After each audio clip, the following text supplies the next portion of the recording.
আওয়ামী লীগের কবর রচনা হতে যাচ্ছে কাগজপত্রে। বাংলাদেশে অনেক খেলেছেন, কিন্তু পুলিশের উপর ভর করে, প্রশাসনের উপর ভর করে, নিজেদের কোনো হেরাম ছিল না খেলার জন্য। এদিকে আওয়ামী লীগের কবর রচনা করতে গিয়ে নিজেরাই কঠিন তোপের মুখে আছে সমন্বয়করা। চারদিকে আওয়ামী লীগের বিজয় ধ্বনি শোনা যাচ্ছে। এদিকে ডক্টর ইউনূসও একটি কঠিন সিদ্ধান্ত নেন এই বিষয়ে। তাহলে দেখা যাচ্ছে আওয়ামী লীগেরই বিশাল বিজয় হতে যাচ্ছে।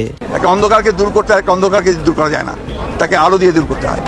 বাংলাদেশে ছাত্র জনতা, কিন্তু দুর্ভাগ্যের বিষয় আজকে হাসিনার পাতা ফাঁদে আমরা যেন ফাঁদে পা না দিই। আওয়ামী লীগ একটা স্বপ্ন নিয়ে বেঁচে আছে, তাদের দেশেও কোনো শক্তি এখন নাই। বাংলাদেশ থেকে কেউ আন্দোলন করে শেখ হাসিনাকে বাংলাদেশে ঢোকাবে, সেই শক্তি তার নাই। প্রতিটা স্বৈরাচার দেশ থেকে পালিয়ে যাওয়ার পরে এই শক্তিটা তার ভেঙে চুরে চুরমার হয়ে যায়, আর এই শক্তিটা জিরোতে চলে আসে। বাংলাদেশেও সেম, স্বৈরাচার পতন হয়েছে, শেখ হাসিনা পালিয়ে গেছে, তার যত শক্তি ছিল সেগুলো ভেঙে মাটির সাথে মিশে গেছে। এটা আপনারা আমার থেকে ভালো জানেন। মন্ডির 32 নাম্বার আর হচ্ছে ভাষা আন্দোলনকারী যে বাসভবন, যারা নাকি এটা বুল ডেজার দিয়ে ভেঙে গুড়িয়ে দিচ্ছে, প্রতিনিয়ত বাংলাদেশটাকে অস্থিতিশীল করার চেষ্টা চালাচ্ছে, তাদের এগেনস্টে অতি দ্রুত টুনটুনা টুনটুন একটা আপনার সাউন্ড আসতেছে। কি সেই সাউন্ড? সেই সাউন্ডটা একদম মানে কঠিন ভাবে আসবে। আপনি কি মনে হয় আপনার, যখন নাকি ডক্টর ইউনূস শেখ হাসিনা পালানোর চেষ্টা পাইছে, আপনারা পালানোর চেষ্টা পাবেন না, এটা বলে রাখলাম। ভবিষ্যৎ ওটা চিন্তা করে রাখবেন। আরেকটা কথা, এবং বাংলাদেশে যে প্রতিনিয়ত ঘটে চলা ঘটনা তা কার্যত এবার বেশি বেশি করে প্রচার করছে ভারতীয় গণমাধ্যমগুলি, এমনটাই বলা হচ্ছিল প্রথমে। এবার তাতে শিলবহর দিয়ে দিলেন মোহাম্মদ ইউনূসের প্রেস সচিব শফিকুল আলম। আমি আপনাদের কাছে ওপেন চ্যালেঞ্জ দিলাম, শেখ হাসিনাকে আমরা ফাঁসিতে ঝুলিয়ে দিব। কিন্তু কথা হচ্ছে, যদি ডক্টর ইউনূস প্রমাণ করতে পারে যে শেখ হাসিনার নির্দেশে পুলিশকে যে নির্দেশ দেওয়া হয়েছে তাদের গুলিতে ছাত্ররা নিহত হয়েছে, এটা যদি শুধু ইউনূস প্রমাণ করতে পারে, তাহলে আমরা যারা আওয়ামী লীগ করি শেখ হাসিনাকে ভারত থেকে। সুপ্রিয় দর্শক মন্ডলী, আসসালামু আলাইকুম ওয়া রাহমাতুল্লাহ। আশা করি সবাই ভালো আছেন, সুস্থ আছেন। স্বাগত জানাচ্ছি আমাদের আরেকটি নতুন ভিডিওতে। সুপ্রিয় দর্শক, ভিডিওর থাম্বনেল টাইটেল ও ভিডিওর কিছু অংশ বিশেষ দেখে আপনারা ইতিমধ্যে বুঝতে পারছেন যে আজকের ভিডিওটি কতটা গুরুত্বপূর্ণ। সুপ্রিয় দর্শক মন্ডলী, সেই ভিডিওর অংশ বিশেষগুলো ইতিমধ্যে আপনারা যেগুলো দেখছেন সেগুলো দেখে আপনারা রীতিমতো অবাক হয়েছেন। সুপ্রিয় দর্শক মন্ডলী, আসুন আমরা দেশে কি হতে যাচ্ছে, আবার কে ক্ষমতা পেতে যাচ্ছে, ডক্টর ইউনূসের কি হবে। সুপ্রিয় দর্শক, আসুন আমরা সেই অংশ বিশেষগুলোর বিস্তারিত আলোচনা দেখলে আপনারা বুঝতে পারবেন আজকের আলোচনার বিষয়বস্তু কি। সুপ্রিয় দর্শক, আসুন আমরা সেই অংশ বিশেষগুলোর বিস্তারিত দেখে সে কথা না বাড়িয়ে তার আগে আপনাদের প্রতি ছোট্ট একটা রিকোয়েস্ট, যারা আমার চ্যানেলে নতুন অবশ্যই চ্যানেলটি সাবস্ক্রাইব করে আমাদের চ্যানেলের একজন সদস্য হয়ে যান। আসুন আমরা সেই বিস্তারিতটা দেখে আসি। সরকারের পক্ষ থেকে আমরা এখানে বলছি, সরকার ডক্টর ইউনূস মানে শুধু সরকার না, এখানে যারা বিভিন্ন জায়গায় বিভিন্ন পদে দায়িত্বে আছেন তারা প্রত্যেকে কিন্তু পার্ট অফ সরকার। তো তাদের বক্তব্যগুলোকে হালকাভাবে নেওয়ার সুযোগ নেই। আর বিশেষ করে এই ফেব্রুয়ারি মাসে আমরা যা দেখা শুরু করছি, সেখান থেকে এটা আইডিয়া করা যায় যে এমনটাই হবে।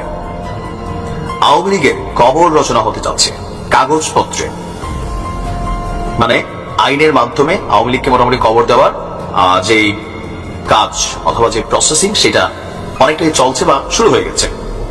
তো এই কবরে আসলে কতটুকু মানে কি বলা হয় যে আপনার অন্যান্য যে রাজনৈতিক দলগুলো তারা সমর্থন করবে, এটা সময় বলে দেবে। কারণ এর আগে গত 6 মাসে আমরা বিভিন্ন সময় রাজনৈতিক দলগুলোর মধ্যে দেখেছি যে তারা এই কাজটাকে সমর্থনের দিকে যাচ্ছিল না। বাট 5ই ফেব্রুয়ারির পর প্রেক্ষাপট কিন্তু অনেকটা বদলে গেছে, সবাই ভিন্ন সুরে কথা বলছে। আচ্ছা, ঘটনা কি? ইতিমধ্যেই 5ই আগস্টের পর ছাত্রলীগের রাজনীতি নিষিদ্ধ হয়েছে, আইনিভাবে এটাকে বন্ধ করে দেওয়া হয়েছে। আর এখন আছে আওয়ামী লীগের রাজনীতি। আর এই বক্তব্য কে দিচ্ছেন? খোদ সরকার দিচ্ছেন। মানে আওয়ামী লীগ এবং ছাত্রলীগ নামে বাংলাদেশে আর কেউ রাজনীতি করতে পারবে না। এটা শহীদদের প্রতি অঙ্গীকার। আপনি শব্দের গভীরতাটা বোঝার চেষ্টা করেন। জুলাই আগস্টে যারা মারা গেছে, সেই মারা যাওয়া শহীদদের প্রতি কসম কাটা হচ্ছে বা অঙ্গীকার করা হচ্ছে, ওয়াদা করা হচ্ছে যে আওয়ামী লীগ এবং ছাত্রলীগ নামে বাংলাদেশে কেউ রাজনীতি করতে পারবে না। হয়তো যতদিন একটা ইন্টারিম গভর্নমেন্ট ক্ষমতায় আছে, হয়তো ততদিন, অথবা আগামী 5 বছর অথবা 10 বছর আজীবনের জন্য আওয়ামী লীগ নামে এটা রাজনীতি করতে পারবে না। এটা আসলে টেকেল দিয়ে রাখতে পারবে না, জামাতের বেলায়ও পারেনি। আর এই বক্তব্য কে দিয়েছেন? আমাদের উপদেষ্টা নাহিদ ইসলাম, নতুন দলের যিনি আগামী দিনের প্রধান হতে যাচ্ছেন। তিনি বলছেন, আমরা আইনের ভিত্তিতে বিচার নিশ্চিত করতে চাচ্ছি। আইনের ভিত্তিতে আওয়ামী লীগকে দল হিসাবে কাঠগড়ায় দাঁড় করাবো। আমরা বলেছি, আওয়ামী লীগ, ছাত্রলীগ এই মতাদর্শ এবং এই নামে বাংলাদেশে আর কেউ রাজনীতি করতে পারবে না। গতকালকে আপনার জুলাইয়ে আহত ঢাকা বিশ্ববিদ্যালয়ের শিক্ষার্থীদের আর্থিক সহায়তা এবং সম্মাননা প্রদান করেছে বৈষম্য বিরোধী ছাত্র আন্দোলন। আর এতে শিক্ষার্থীদের বৈধ নেতৃত্ব নিশ্চিত করতে ছাত্র সংসদ নির্বাচনেরও দাবি তিনি করছেন। তিনি বলছেন যে মানে প্রোগ্রামটার নাম ছিল হিরোজ অফ ঢাকা ইউনিভার্সিটি। তো এখানে অনেকেই বক্তব্য দিয়েছেন। তিনি এখানে আওয়ামী লীগের ইস্যুতে বলছেন যে গত 15 বছর ঢাকা বিশ্ববিদ্যালয়ের হলগুলোতে ক্যাম্পাসে নির্যাতন, নিপীড়ন, ভয়ের সংস্কৃতি চালু ছিল। আমাদের সকলের কণ্ঠকে স্তব্ধ করে দেওয়া হয়েছিল, কারণ তারা জানতো ঢাকা বিশ্ববিদ্যালয়ে দাঁড়িয়ে গেলে সমগ্র জাতি দাঁড়িয়ে যাবে। তো তার বক্তব্য হচ্ছে যে প্রয়োজন হচ্ছে স্বাধীনতাকে রক্ষা করা, এটার স্পিরিটটাকে রক্ষা করা। লড়াই এখনো শেষ হয়নি। বিভিন্ন জায়গা থেকে ফ্যাসিবাদের দোসররা নানান আস্ফালন করছেন, আর জুলাইয়ের চেতনাও শেষ হয়ে যায়নি। তো এখানে বিভিন্ন বক্তব্যের মধ্যে সবচেয়ে গুরুত্বপূর্ণ ছিল, আমরা দেখেছি আমাদের মূল যারা সমন্বয়ক তারা এখানে আওয়ামী লীগ সরকারের বিভিন্ন অপকর্ম, বিভিন্ন বিষয় নিয়ে তারা এখানে কথা বলছে, এবং আগামী দিনে রাজনীতির মাঠ থেকে আওয়ামী লীগকে টোটালি মাইনাস করার, তাদের যে বা নিষিদ্ধ করার যে রাষ্ট্রীয় এই মুহূর্তে যে কাঠামো থেকে সেটারই কাজ করে যাচ্ছে। আর তারা আশা করছে খুব শীঘ্রই আপনারা এই কাজটা কমপ্লিট করবেন। অপরদিকে রাজনৈতিক দল হিসেবে জামাত কিন্তু একটা সমর্থন দিচ্ছে। আপনি জামাতের আমিরের সর্বশেষ একটা বক্তব্য ছিল সম্ভবত কক্সবাজারে বা কোথাও যেন, যে আপনার আওয়ামী লীগের বিচার নিশ্চিত করার আগে নির্বাচন এটা অযৌক্তিক, আওয়ামী লীগের বিচার নিশ্চিত করতে হবে। আবার আমরা যদি বিএনপির ভাষাটাও দেখি, বিএনপির খুবই টপ লেভেলের যারা নেতৃস্থানীয় নেতারা আছেন তাদের অনেকেই কিন্তু আওয়ামী লীগের রাজনীতি নিষিদ্ধের জন্য বা আওয়ামী লীগকে নিষিদ্ধের জন্য কথাবার্তা বিভিন্নভাবে বলার চেষ্টা করছেন, অনেকে বলছেন। আমরা এই মুহূর্তে যেটা বুঝতে পারছি যে আগামী সময়টা আওয়ামী লীগের জন্য খুবই কঠিন একটা সময় যাবে। ইভেন এখন পর্যন্ত হুমকি ধামকিমূলক যে শব্দগুলো, এগুলো কিন্তু প্রত্যাহার করতে হবে, পরিহার করতে হবে। আপনি মনে রাখেন, আপনি যখন ভিকটিম, মজলুম, তখন মজলুমের গলা থেকে মানুষ মানে হুমকিমূলক কথা কিন্তু পছন্দ করে না। হয়তো আপনার একটা পার্ট অফ ফলোয়ার এটা পছন্দ করবে। জুলাই আগস্টে যা ঘটছে এটার এগেনস্টে এখন যদি আপনি হুমকি ধামকি দেন, এটা করেঙ্গা সেটা করেঙ্গা, দেশে আসলে এই করেঙ্গা এই করেঙ্গা, তো এটাতে কি হবে যে আওয়ামী লীগের প্রতি মানুষের মন আরো বিষাই যাবে। আরো আপনি রাজনীতি করতে হবে জনগণ দিয়া।